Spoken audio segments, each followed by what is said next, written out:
Straight ahead on 12 News, headed toward a spirited opening. The future Brooklyn Park business relying on a little Scandinavian flair.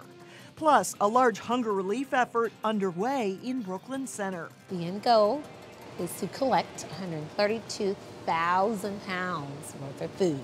It's all to help families affected by West Africa's Ebola outbreak. But first, deciding where to stop as light rail planning picks up this week in Golden Valley.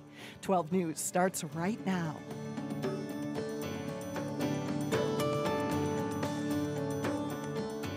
Hello and thanks for joining us. I'm Alexandra Renslow. And I'm Mike Johnson. Planning is well underway for the light rail line that would run through the northwest suburbs, but questions still remain about where to build some of the stations. That's right. Local officials will turn much of their focus this week to two proposed stops in Golden Valley. Blaine Cleveland has more on the possible impact the stations would have.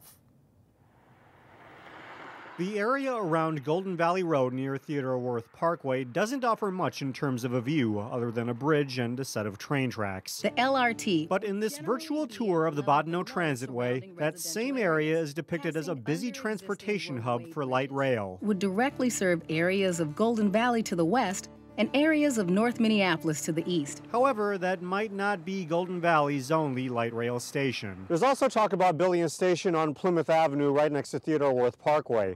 But whether Golden Valley needs both stations, just one station, or neither is up for debate. After all, the Plymouth Avenue station would be roughly a quarter mile away from the Golden Valley Road station. We looked at locations that make the most sense with, again, population density, foot traffic. John Welbus is a spokesman for the project from the Metropolitan Council. We certainly want people to know that they have issues at a station, if there's changes they want to see made, ideas they have about the station, beyond just where it goes, that we'll listen to that and potentially factor that into how we construct a station. This is an important part of the process. Golden Valley Mayor Shep Harris says the city needs to hear feedback regarding pros and cons from local residents. It's going to allow us to understand who's going to use this, who would potentially use these stations, who won't. And that's going to really help inform us when we make our final decisions next year. Ultimately, it's just another step in an otherwise long process before the light rail potentially makes its grand debut in 2021. A lot, remains to be seen, but we still need people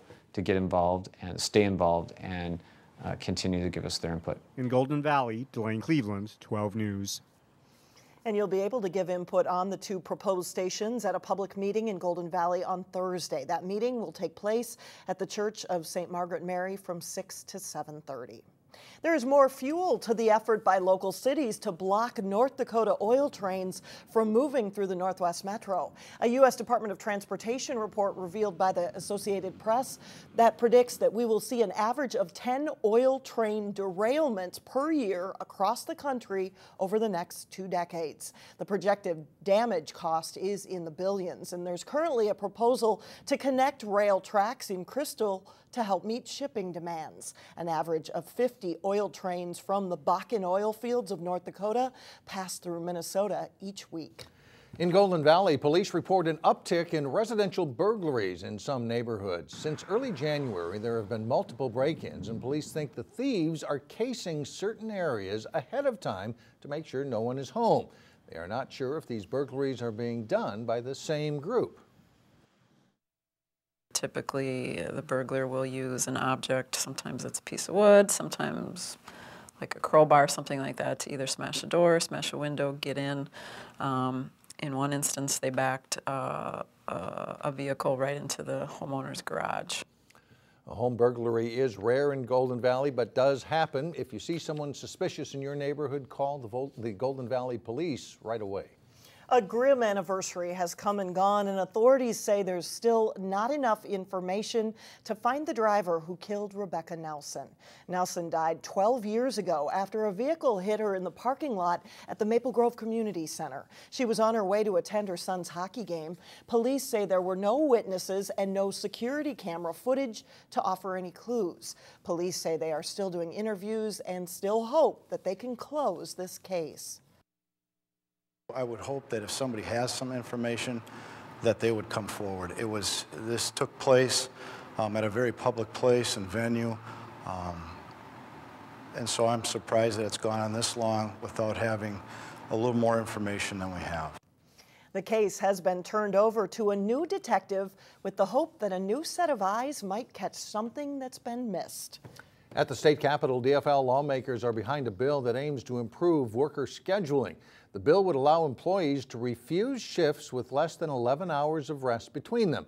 It would also require employers to give workers 3 weeks' notice for their work schedules. Lawmakers say the legislation would help with child care arrangements and other factors that make it difficult to hold down hourly jobs. Representative Ryan Winkler of Golden Valley is one of the bill's authors. The Ebola crisis may not be making headlines anymore, but a local group is making sure people of West Africa know they haven't been forgotten. The Minnesota African Task Force Against Ebola is holding a food drive to help the youngest of victims, the children. As Cassie Bonstone reports, many kids were orphaned by the deadly virus. So you can see we're collecting. Right now, there are a few dozen boxes of food stacked up in the storage area. Boiled rice. But if Robina Lewis-Vincent has her way, in just a few short weeks, it will be packed to the ceiling, ready to be sent to hungry children in West Africa. The end goal is to collect 132,000 pounds worth of food. Robina is leading the food drive efforts while her husband is stationed in England with the Air Force. She's a Liberian native who wants to give back to help the outbreak's smallest victims. There's no one taking care of these kids. There's no one feeding them. They have been infected by this. They've lost their parents. She's working with the Minnesota African Task Force Against Ebola to collect the food and ship it to Liberia, Sierra Leone, and Guinea. Just to give you an idea of how much food the group wants to collect, they hope to fill 3 containers worth. Each container is about the size of that storage area behind me. Robina says there are 2,700 documented orphans in Liberia alone. After everything they've been through, she doesn't want them to be left hungry, too. The children survive this. They're tough, they're resilient, and they have hope. And because of that hope, we will make sure that they're fed and they're taken care of. The group kicked off their campaign with their first donation drive Saturday at the Brooklyn Park Community Activity Center. You know, it's a long day, but we are here hoping that people can show up. Volunteers packed boxes and continued their pleas for more donations. Robina hopes churches and schools will step up and help. The children are the future. And those children are our future. Whatever we do today, however we empower them, they'll be able to do the same tomorrow. The food is all being stored in the old Circuit City store in Brooklyn Center. The city owns the space and is donating it to the group. Robina hopes to ship the containers out at the end of March, where they will begin an 11-week journey to Africa. Coming up, raising a glass to something different. We'll take you inside a new business that is getting closer to opening in Brooklyn Park. And then later in sports, local gymnasts spring into action at the state meet. But first, a milder Tuesday morning, then it turns chilly once again toward the evening.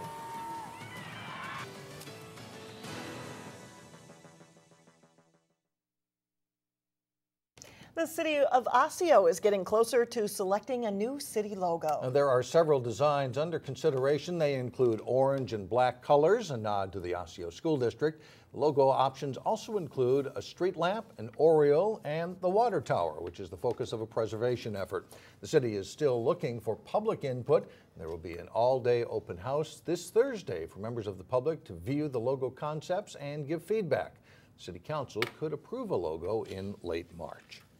Well, it's no secret the Metro is home to a vibrant craft brewery community. And now craft distilleries are joining the scene. In this week's Business Matters, we introduce you to the Northwest Metro's first distillery, set to open in April.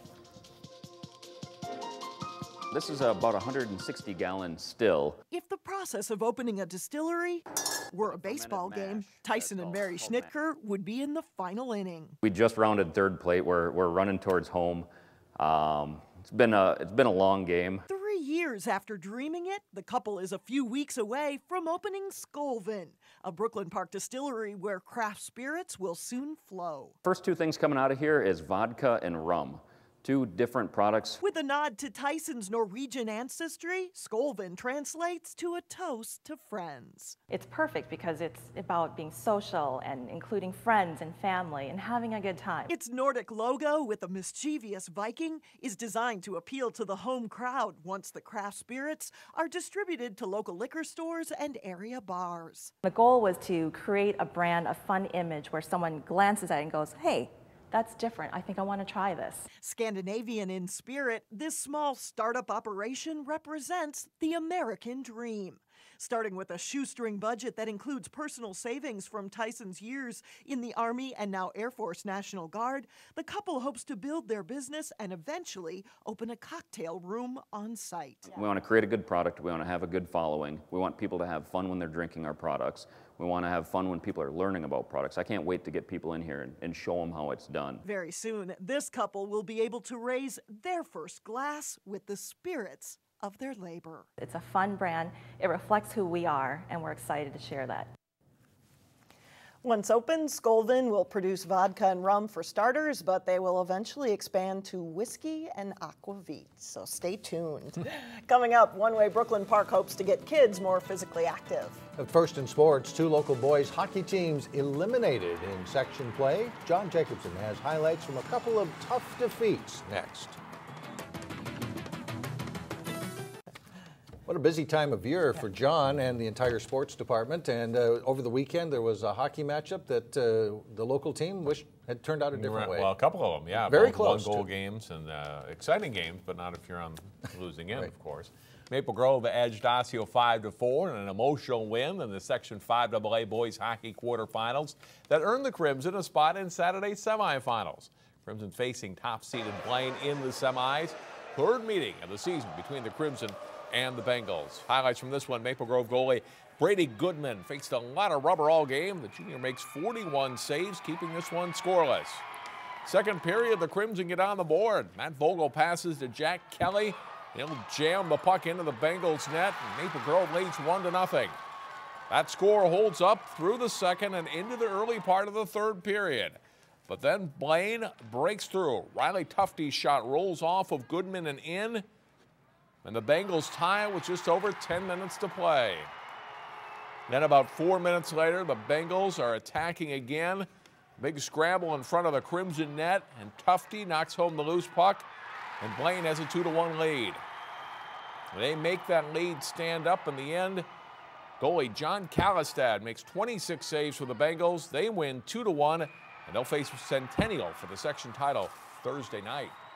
In Section 6AA, third seed Wayzata faced off with second seed Minnetonka in the semifinals at the Bloomington Ice Garden. Wayzata has a solid first period, but a near miss here by Billy Duma. In close as they come close to scoring, but it remains 0-0 after 1. Second period, the Skippers get on the board. John Schultz shot tipped in by Mario Bertliot, and it's 1-0 Minnetonka. Later in the period, Brendan Scarta's pass deflects off the leg of Jack Bowman and in for a goal. 2-0 Minnetonka through 2. Trailing 3-0, Wayzata fights back. Max Zimmer's shot is tipped in by Luke Patterson, and it's 3-1 with about 4 minutes left.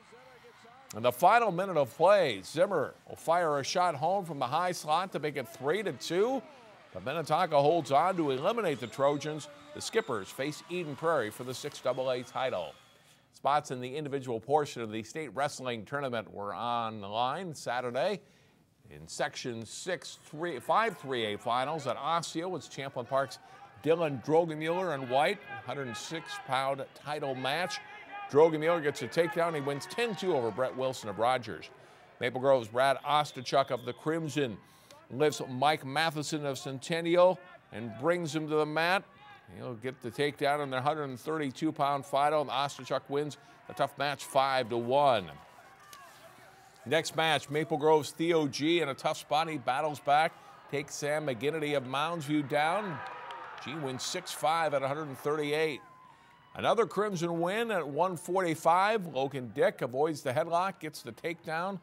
Dick beats Jack Graham of Moundsview 9-2. 152, top-ranked Carson Brolsman of Osseo has no trouble with Robert Morgan of Maple Grove. Brolsman wins by technical fall. 160 pounds, Maple Grove's Will Sewer is relentless. He'll get the takedown here. And he beats Troy Ito of Moundsview 6-2 for the title. Maple Grove gets its 5th champion at 170. Jebba Doe beats Noah Benson of Centennial. Rogers High School also gets 2 champions in this section. In Section 6-3A, 3 local wrestlers made it to the championship matches. 160, Wilmer's Travis Deegan against Wayzata's Evan Cluck. Deegan getting the takedown, wins 6-3. 182, Armstrong Zach Rigg down 3-1 late. Rigg gets 1 point for an escape. The time runs out, and Wilmer's Vaughn Johnson is the champion. At 170, Armstrong's Eddie Gonzalez, who uses defense to fight off the attack from Minnetonka's Avery Garskin. And Gonzalez wins 1-0, and he is a section champion. The state tournament will start Thursday in St. Paul. Champlain Park placed 5th and Wayzata 8th in the team competition at the state gymnastics meet. And then it was time for the individuals. Competition Saturday night in the AA individual finals. Champlain Park's Liz Hammond in the vault scores a 9.725. That's good for 4th place overall. Allie Corbell from Maple Grove also made state as an all-arounder. Like Hammond, her top score comes in the vault. Corbell places 3rd with a score of 9.775. To the balance beam, and Wayzata's Maddie Aaron, a senior, solid in her final meet, scoring a 9.4, and that gives her a 9th place finish in Class AA. Park Center's Haley Illy just missed qualifying for state as an all-arounder, but did make it on the balance beam. Illy places 7th with a score of 9.45. Wayzata's Andy Poles also finishes in the top 10. She's an all-arounder from Section 6. Her best event, the floor exercise. Poles places 7th with a mark of 9.475. And that's a look at sports for today. All right, thanks a lot, John. Up next, getting kids up and moving. Now, Brooklyn Park hopes to improve participation in youth recreation coming up next. And finally, Brooklyn Park is making it easier for parents to get their kids involved in recreational activities. The city is expanding its youth scholarship program, and now some families can get fees reduced from 50 to 75% off based on their income.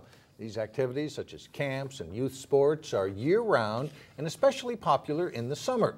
The city wants all kids to have an opportunity to participate.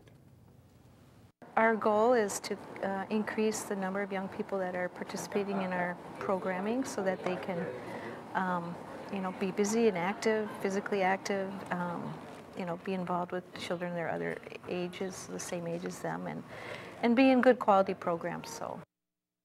The City Council lowered fees in an effort to meet the needs of Brooklyn Park's low-income students. Sign-ups for summer programs begin next month. That's a good thing to be talking about when it's this cold outside. It's in sight.